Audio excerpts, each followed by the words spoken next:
Good morning, everybody. It is, what date is it? Tuesday, October 22nd. I am Nate Manahan here in Indianapolis, Indiana, and I am here to talk about, well, I'm not going to talk about it. I'm going to ask questions of Mr. Danny Shard. Let me bring Danny up. Danny, today we are going to talk about how to maximize your compensation, how to make sure that you're making the most of being a paymentpreneur. And I said I was going to start with a question, but I'm going to start another way because I last night went a deep dive into one of our competitors. And they're a competitor, I'm not going to name by name, but you've probably been out there, that is asking people to spend $15,000 to get started into this industry to try to start setting up portfolios. Danny Shard, you've been doing this for a long time. How much should you pay to get in this industry? Nothing. There is more than enough information out there and more than enough companies to start working with that aren't asking for you to pay them to teach them the business or teach you the business. This industry is something that you can come into, and the ISOs, the companies like us, are going to invest in training and educating the partners so you can go out there and sell. And if you win, we win. So the concept and the model that some of these companies have to take thousands and thousands of dollars from salespeople who want to learn this business, it's predatory in my opinion. I mean, I just think it's an absolute terrible way to do business and a terrible way to treat people. And I doubt that they have any loyalty with their partner base that they come in and try to get to spend that amount of money and do those things. It's just not realistic, and I think a lot of people just don't understand if they're getting into that and they're kind of jumping into that funnel. They haven't really done enough due diligence to see what else is out there, and that they could get the same amount of support and service from another company without paying a dime. Yeah. Because at the end of the day, Danny, you said when you win, we win. And the fact is, our commitment is we don't make money unless you make money. So our commitment is to make sure that you make money. And when you're already jumping down 15 grand, or maybe they give you a discount and you put 10 grand in, you're down 10 grand to begin with. What's their incentivization to actually make you successful? Not as much as it is companies like PayProTec. And we're not the only one. We have lots of competitors that are doing this, but we believe we're one of the best. We wouldn't be doing it. But that was kind of my change. And it was literally because I looked down and happened to look at my email notifications, and I saw an email from that competitor. And I was like, I'm just going head on to this. But let's talk about more specifically. We're really talking about optimizing our compensation. What are some of the biggest mistakes that our partners make when working with their compensation, setting up their compensation with us and all the many competitors they may be doing business with? What are some of those big mistakes that you see people making when they're getting into this payments industry? Yeah, I think something that stands out to me as one of the bigger primary mistakes is not looking at the offering as a whole, focusing on that residual number without understanding what it makes or what is made up of that number, right? So, for example, if you're getting offered a 50% with bonuses and free equipment and a 70% split, and here's everything that we offer, and here's the buy rates. I think one of the bigger mistakes that folks make is, saying, well, so and so over here is offering me 80%. Well, it's 80% of what? Primarily, what you're going to see being new to this business, it's going to be rare to be offered splits that are getting up closer to 100, right? It's just not realistic for any company to do that because, like we were just talking about, the companies aren't getting any money up front, right? So, of course, we want to give competitive offerings, but we've got to start making money at some point too. So, I think understanding Schedule A's is probably one of the biggest hurdles that there are and mistakes that partners make with understanding the difference. And it's not just about the 70% versus the 80%. It's how do you get to those numbers, right? And then also, what kind of service and support am I getting for that percentage? So you'll find too a lot of companies that are offering really aggressive splits don't have a lot to offer from a technology standpoint, from a support standpoint, back office tools, training, things like that. These companies are literally just trying to give everything they can because they lack in a lot of other areas. So you're going to be able to make a little bit more, but it's going to be more challenging to sell because you just don't have as many tools, as many resources, support staff, anything like that to help you build your business. So overall, I think it's looking at everything as a whole and not just that percentage and what that makes up. So, Danny, and what I did is setting up, and I told you this ahead of time. I went to a couple different of our AI overlords and asked them if I was a sales professional getting into the merchant services industry and I was evaluating the different products and services that I could sell, what are the compensation questions that I should ask? And so then I consolidated and it gave me 60 or 70 questions. It was interesting how well it probably understood our industry. And like it says here, it's crucial for a sales professional to thoroughly understand their compensation plan before accepting an offer. Here are some key questions to ask. I'm not going to ask them all, but one of the first things that starts out is, what is my baseline bottom line compensation? Is it salary? Is it commission? And so in our world, in PayProTech world, we need two words that are really important: residual and bonus, which you can say are as a commission, and a SPIF, which we learned earlier has an actual acronym. I didn't know that SPIF was an acronym. But can you start our very baseline out? Let's talk about compensation. We do this all the time. For our newbies out there, what is a residual, which we already mentioned a little bit, and what is a bonus, and how do those two things work together at PayProTech? So their AI is making me start from the ground up, I see. So the residual is what we're earning on a particular merchant account for every month that they process anything above the costs that are on our Schedule A. We're making revenue on, and there's many different revenue streams, and those revenue streams add up to a residual per merchant account, right? So whether it's the volume, the transaction fees, monthly service charges, things like that, all of those revenue streams will help us identify what we're earning in a residual for each merchant account. That's the beauty of this business, is we're earning a residual every time these customers swipe a card. Every month, all that adds up, and then we get a check for it. So as you have more and more merchant accounts, you're earning a residual on them that you signed up 2 months ago, 6 months ago, 2 years ago.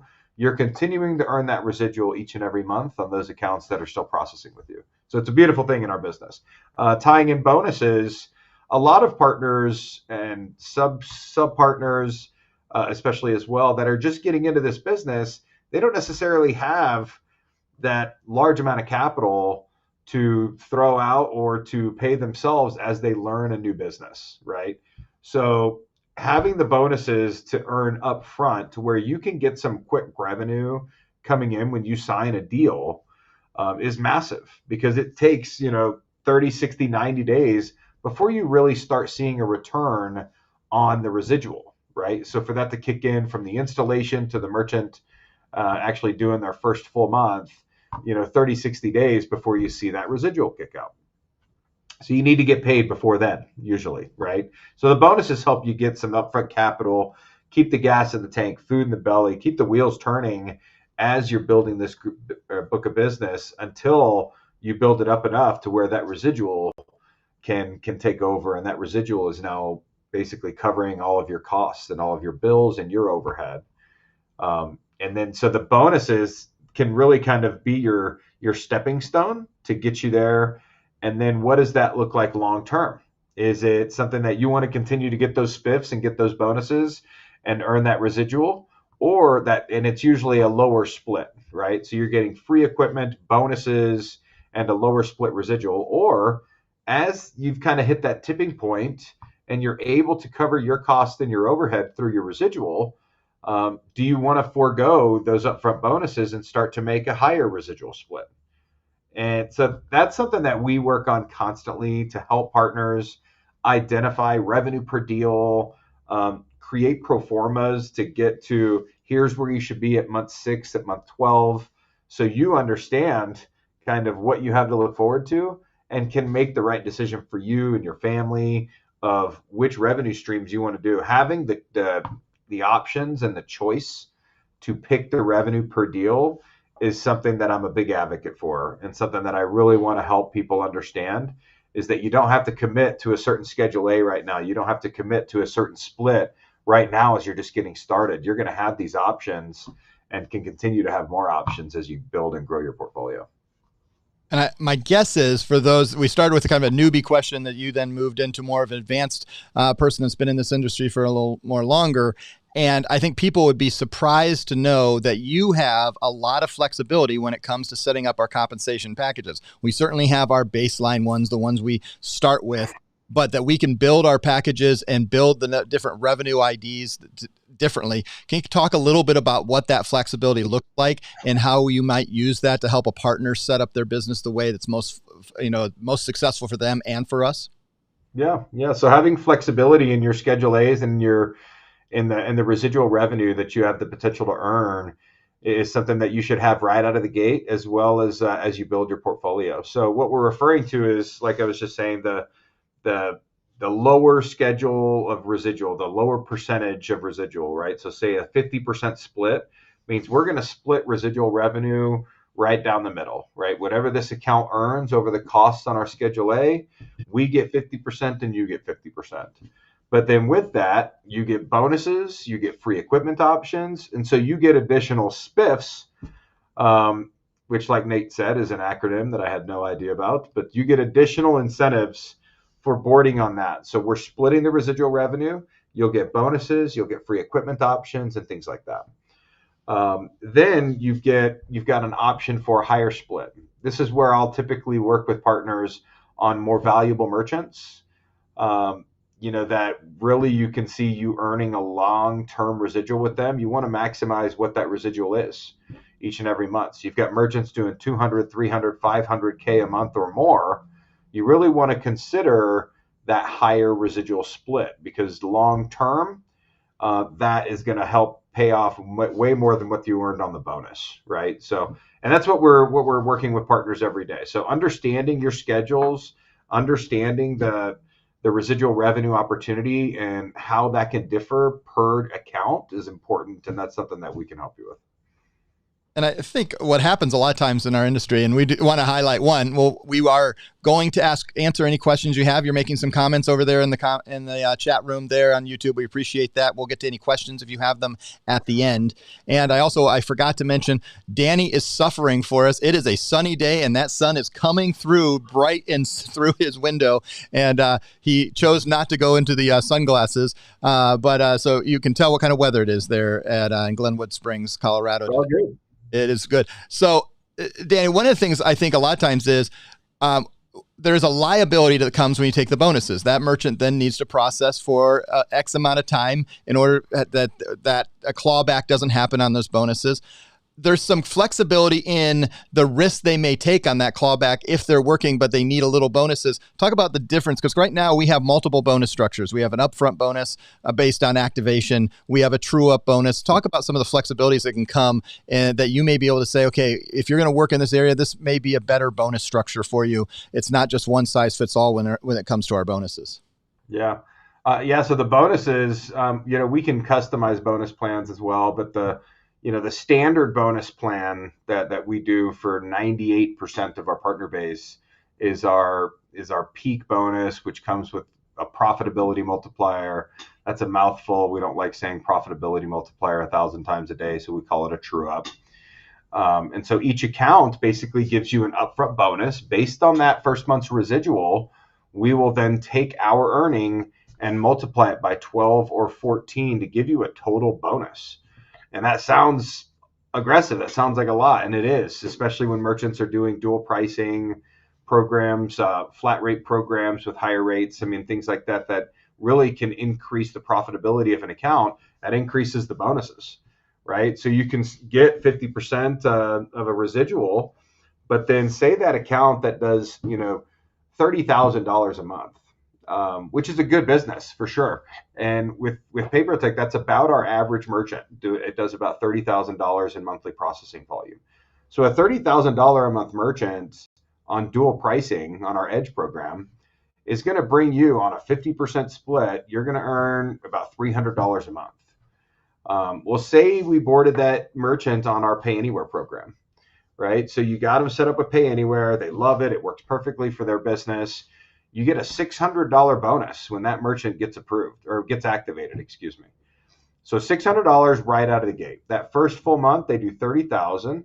That's $300 to you. 300 times 14 is what, $4,200. Correct. We paid you 600. We're going to give you another $3,600, $3,600 on that one account. You've made $4,200 in total bonus money within the first 90 days of boarding them, and you're earning $300 a month.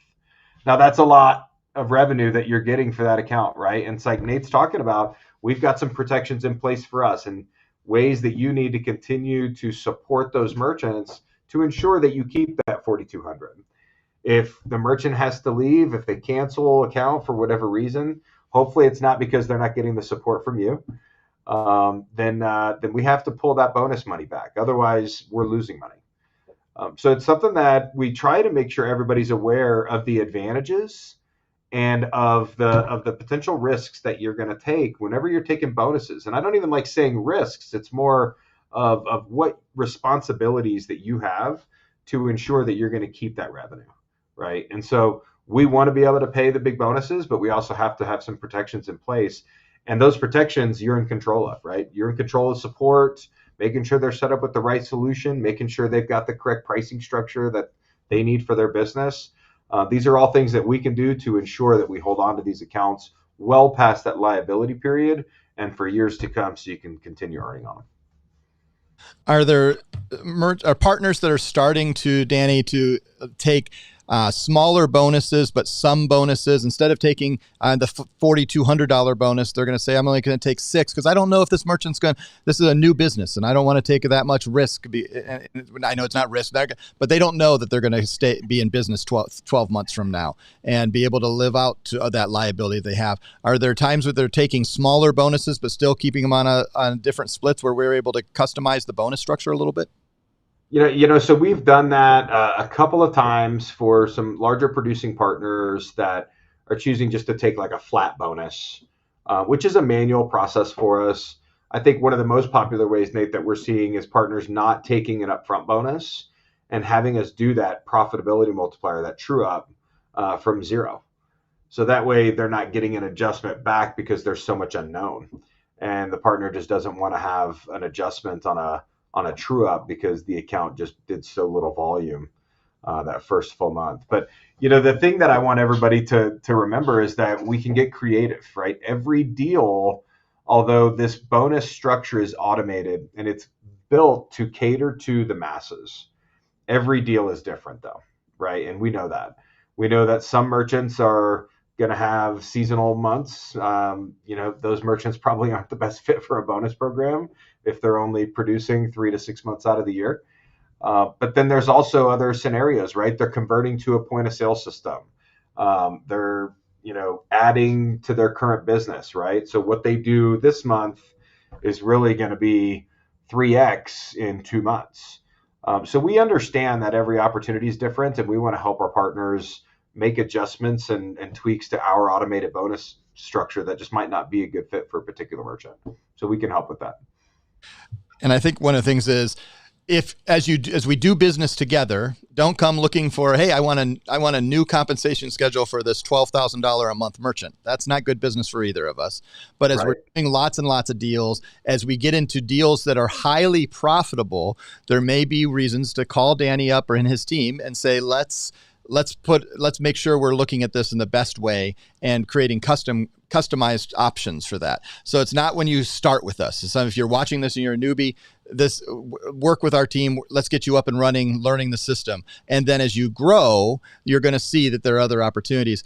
Danny, one of the questions I'm going to read from our AI, because I thought there was a new word. One, I think it was, we did learn that SPIF is Sales Performance Incentive Fund. And that was put out there in the chat there by David Rutz. He put that and made sure he'd learned that today too. So in case you're wondering, a SPIF is something that actually, there's a whole Wikipedia article on it that I read last night. You can jump in there and do that. But then this question I thought was interesting is that you should always ask. Oh, sorry, I scrolled past that question. I got to do it. This is what happens when I hit the scroll button. The word was attainment. There it is. What percentage of people get to attainment? What they mean by that are hitting their goals, and people that are working in this industry and are hitting that. And what would you like, as people are in this industry, we start with things that they're making mistakes on, but we also see a lot of success. What percentage, and maybe this is rough, we don't study it, but people are actually being able to go from this is half their living and their salary and the wages they need to be able to live and to grow and to save, versus then it becomes 100 in their what people are actually that attainment, they're getting to their goals, they're attaining their goals. I had to look at it. I kind of like that word. They're attaining. What percentage of our people are attaining and with this ability to do residual and then grow with bonuses and have lifetime residuals? What do you think are some of the highlights of that, of our partners that are seeing that success? Oh gosh, that's a loaded and a difficult question. I would say probably less than 50%, right? And really, it's because the bar continues to be moved as we grow our businesses, right? And as our goals continue to evolve and to change. I don't think anybody in this business has the thought process of let me get started, and if I can just get to $5,000 in monthly residual, I'm going to be set. Because what happens is as you build that up to $5,000 and $10,000 in monthly residual, well, so your goals have now changed, right? And now you need a little bit more, or now you've got added on costs because you're going to now try to get into marketing and try to get it up to 15,000 or 20,000. So I think we're always, the dogs on the treadmill chasing the steak, trying to get that to that, and unfortunately not getting it. But by working our tails off to get to that point, we then stop the treadmill and realize what we've accomplished, and now we're sitting on $10,000, $15,000, $20,000 in monthly residual. So I think a lot of partners get into this business, they see the huge benefit of earning a residual, right? And how that income that you're continuing to earn today, that you started last year with that particular merchant, and you're continuing to grow it, that is such a unique way of earning revenue for everybody, right? And so not a lot of people have that opportunity. They've got to show up to work, they've got to clock in, they've got to show up to be paid, right? And within our business, we've got to show up to be paid too, but we're not always having to work for that particular money because we signed it up and the merchant's taken care of. They've got a good system. They got a good pricing structure. I'll follow up with them every now and then. Sometimes it might be a couple of months and you haven't touched base with the merchant, but you're still earning $200, $300, $500 a month on the account. That's the beauty of this business. So as you continue to build more of those, your goals will continue to change and evolve. And I don't think anybody's satisfied with where they're at. Everybody wants more. Everybody wants to continue to grow. So I'd be willing to bet on percentages, Nate, less than 50%, probably less than 30% are satisfied with where they're at. Oh, what I love, and Miguel, I see your question. We'll get to that here in just a moment. One of the other questions as I was going through our AI, as they were talking about questions, one of the things I thought was interesting is they thought it was really important to ask, are there sales commission caps? And I thought it was important for us to say, no. Obviously, we have caps sometimes on bonuses because we have certain amount of risk that we're willing to take, and so we cap our bonuses at $5,000 and $10,000 on those true ups sometimes. But there are no caps. But the other thing I thought was important that it was asking was, is what type of I'll read it directly. It says, what type of people are usually successful with PayProTec? And I thought that was an interesting question, Danny. That I thought, you as a person who's now been doing this well over a decade with PayProTec and 2 decades in the payments industry, what kind of people and what personality types, which are many, that find themselves to be successful in this industry and to successful with PayProTec?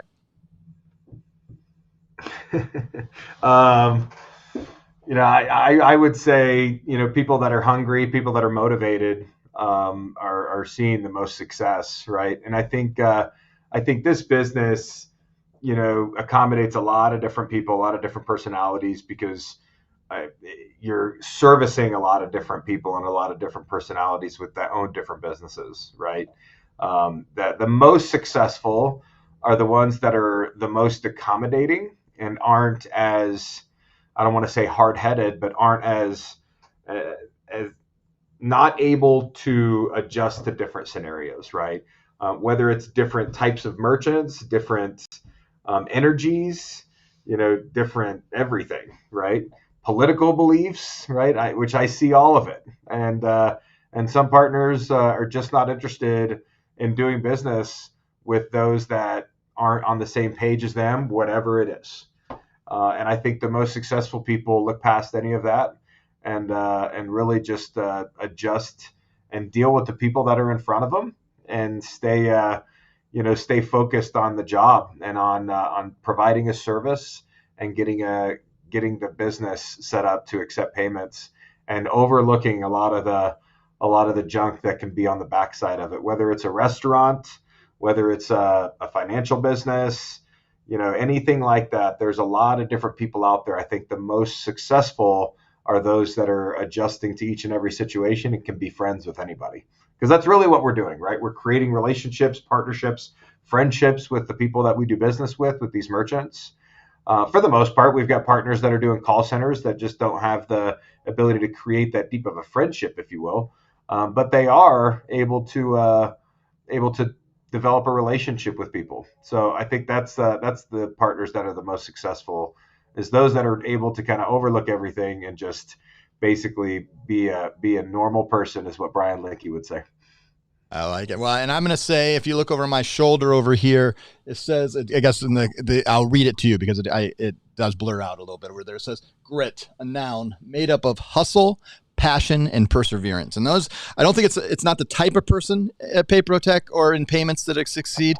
It's the drive. You mentioned it. It's the grit that they're going to hustle, they're going to persevere, they're going to overcome, they're going to struggle through, and they're going to win. And that's part of the beautiful side of this business. And when we started out this training today on, you don't have to pay to get us to work with you.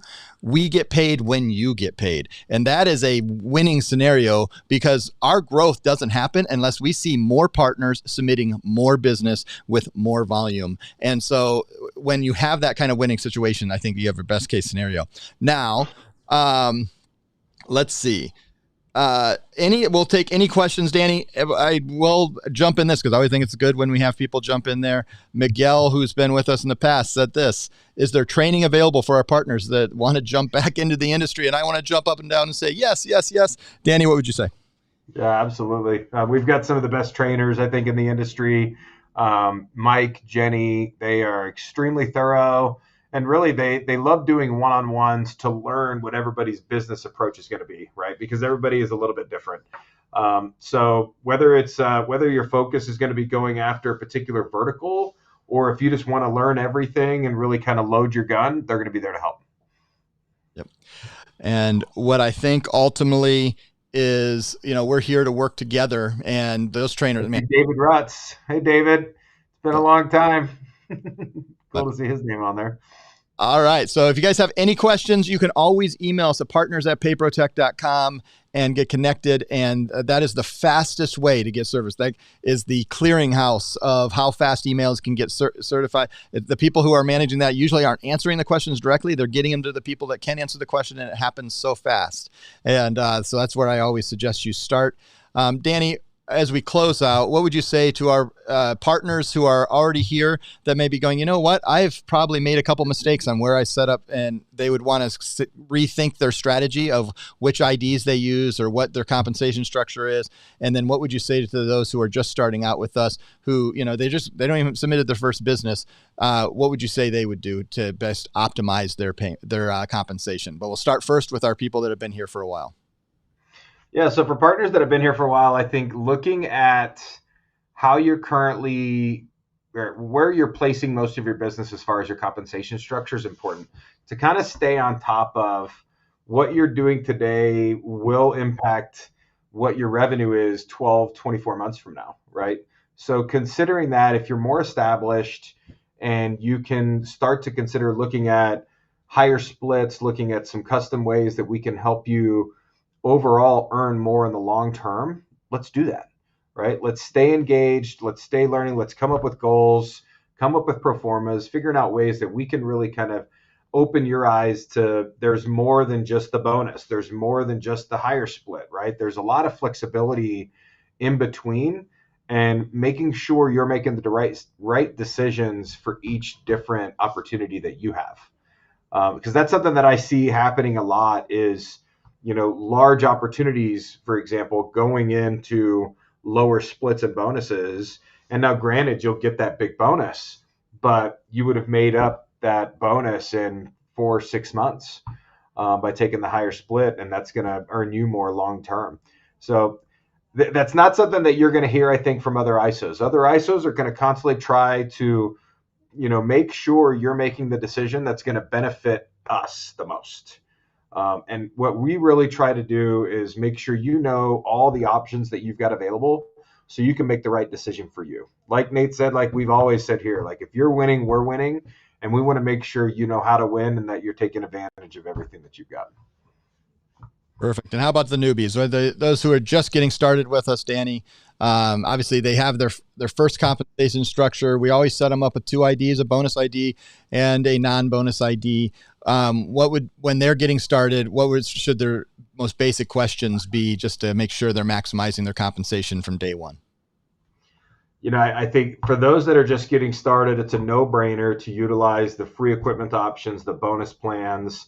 The free equipment options, more than anything, really just help you close deals quicker, right? Because going out there, being able to offer free equipment, eliminate processing fees, maybe even a cancellation reimbursement, all these things really you have your gun loaded that it's hard not to close business.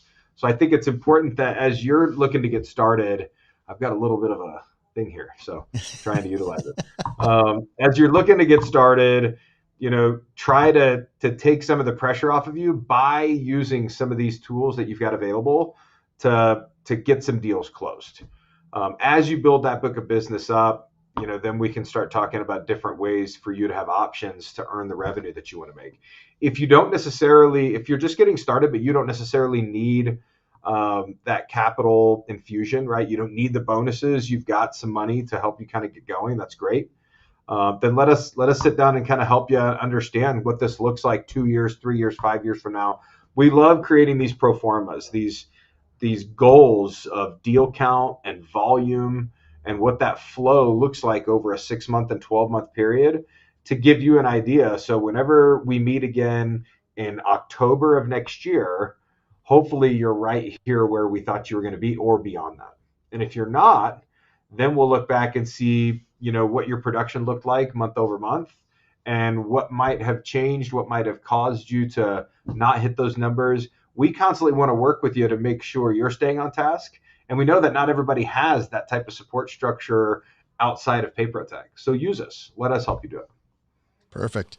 All right, Al, I saw your question. What I would strongly encourage you to do is email partners@payprotec.com and we'll get you connected to your relationship manager without looking that up. Or if you know your relationship manager, because they would love to walk you through what are some of the best industries and verticals to be involved with PayProTec. On behalf of Danny Shard, I'm Nate Manahan. We have another live training with Danny Shard here in 2 weeks. I think it's maybe even 2 weeks from today. I think it's November. I'm not looking at my calendar, but you make sure you watch for it. And it's specifically on whether you should consider white labeling and branding yourself. So we're going to be talking about that specifically with Danny. And then don't miss all of our other great content. We have POS Uncensored focused on clusters this week. And we also have Office Hours is specifically talking about Davo, the new software that's integrated into Payments Hub that helps your merchants take care of all their sales tax hell. We're here to help you take care of all that. All that content right on our YouTube channel. Make sure you like and subscribe. Danny, thank you so much. Everybody, we'll see you next time. Bye, everybody.